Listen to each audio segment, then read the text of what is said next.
Hi friends, welcome back to Aditi Kutty channel.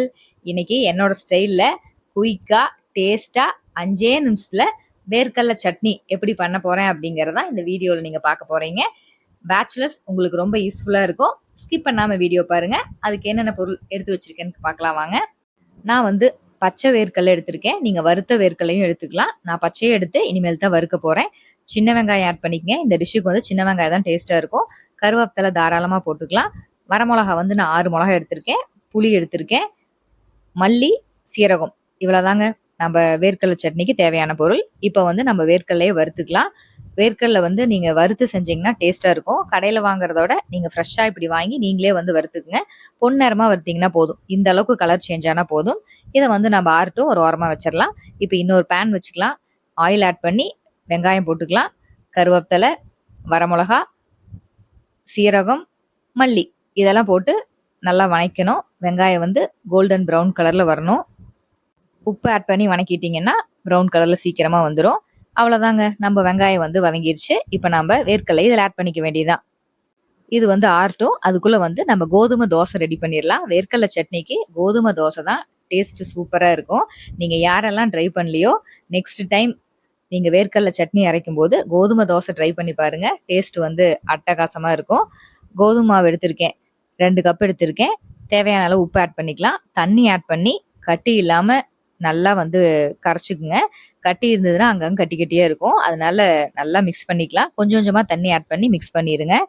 நீங்கள் வெறும் கோதுமை தோசை சாப்பிட்றதுக்கு பதிலாக வெங்காயம், பச்சை மிளகா, சீரகம் இதெல்லாம் ஆட் பண்ணி சாப்பிட்டிங்கன்னா டேஸ்ட் நல்லாயிருக்கும். கேரட் இருந்தாலும் நீங்கள் ஆட் பண்ணிக்கலாம்.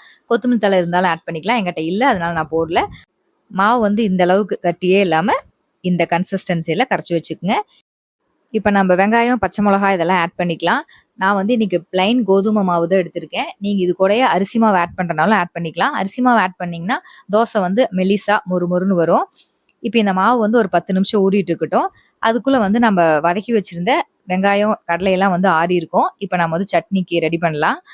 சட்னி அரைக்கிறதுக்கு முன்னாடி நடக்கல்லையில் இருக்க தோலெல்லாம் நீக்கிட்டும் நீங்கள் சட்னி அரைக்கலாம். நான் வந்து அப்படியே தான் போட்டு சட்னி அரைக்க போகிறேன். தோலெல்லாம் நீக்காமல் அப்படியே சட்னி அரைச்சிங்கன்னா தான் முழு சத்தும் உங்களுக்கு கிடைக்கும். சட்னி கலர் சேஞ்ச் ஆயிரும்னு நீங்கள் நினைக்க வேண்டாம். பாருங்கள், நான் தோலோட தான் போட்டிருக்கேன். சட்னி கலர் வந்து ஒயிட் கலர் தான் வந்திருக்கு. வேர்க்கடலை சட்னி ரெடி ஆயிடுச்சு. இதுக்கு வந்து இப்போ கோதுமை தோசை நம்ம ட்ரை பண்ணி பார்க்கலாம். கல் காஞ்சிருச்சு. கோதுமை தோசையை நம்ம ஊற்றிக்கிறோம். சன்னமாக ஊற்ற முடியாது. நீங்கள் வெங்காயம், பச்சை மிளகாலாம் போட்டிருக்கீங்க. அதனால வந்து ஊத்தாப்ப மாட்டை தான் ஊற்ற முடியும். ஊத்தாப்ப மாட்டை ஊற்றிட்டு எண்ணெய் நல்லா ஸ்ப்ரே பண்ணிக்கலாம். மூடி வச்சு ஊற்றிக்கலாங்க. மூடி வச்சு 2 பக்கம் சிம்லேயே வச்சு வேக வச்சிங்கன்னா மொறுன்னு உங்களுக்கு கோதுமை தோசை கிடச்சிரும். ஒரு கோதுமை தோசை வேகிறதுக்குள்ளே அரிசி தோசை வந்து நம்ம 2-3 சுட்டு எடுத்துடலாங்க. என்ன பண்ணுறது, ருசியாக சாப்பிட்ணும்னா நம்ம அதெல்லாம் பார்த்தா முடியுங்களா? இப்போ நம்ம கோதுமை தோசை ஜம்முன்னு ரெடி ஆயிடுச்சு. நம்ம வந்து இப்போ அதை டேஸ்ட் பண்ணி பார்க்கலாம். கோதுமை தோசை அப்படியே சுட சுட எடுத்து சட்னி கூட வச்சு அப்படியே சாப்பிட்டு பார்த்தீங்கன்னா டேஸ்ட்டு சும்மா நாக்குலேயே ஒட்டி இருக்குங்க. நீங்களும் வந்து இதே மாதிரி காம்போவில் செஞ்சு சாப்பிட்டு பார்த்துட்டு எனக்கு வந்து கமெண்ட்டில் சொல்லுங்கள் எப்படி இருந்துச்சு அப்படின்னு. இப்போ வந்து என்னோட வேலை முடிஞ்சிருச்சு. இப்போ என் பையன் ரித்விக்ட வந்து ரைஸுக்கு வந்து அவன் அந்த வேர்க்கடலை சட்னி சாப்பிட்டு உங்களுக்கு அவனே வந்து எப்படி இருக்குன்னு ஃபீட்பேக் கொடுப்பான். சாப்பாடு வேணுங்கிற அளவுக்கு போட்டுக்கலாம். சட்னி தூக்கெல்லாம் ஊற்றிக்கலாம். இப்போ சாப்பாடையும் சட்னியும் நல்லா போட்டு மிக்ஸ் பண்ணிக்கலாம். வேர்க்கடலை சட்னினா எனக்கு அவ்வளோ பிடிக்குங்க. இப்போ வேர்க்கடலை சட்னியை மிக்ஸ் பண்ணியாச்சு. இப்போ ஒரு பிக் பைட் போட்டுக்கலாம். சூப்பராக இருக்குது ஃப்ரெண்ட்ஸ், செம்மையாக இருக்குது. நீங்களும் இதே மாதிரி சாப்பிட்டு பாருங்க, சூப்பராக இருக்கும்.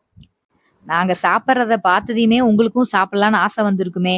வெயிட் பண்ணாதீங்க, உடனே இந்த சட்னி ரெடி பண்ணி சாப்பிட்டு பாருங்க. இந்த வீடியோ உங்களுக்கு பிடிச்சிருக்கும், யூஸ்ஃபுல்லாக இருக்கும்னு நினைக்கிறேன்.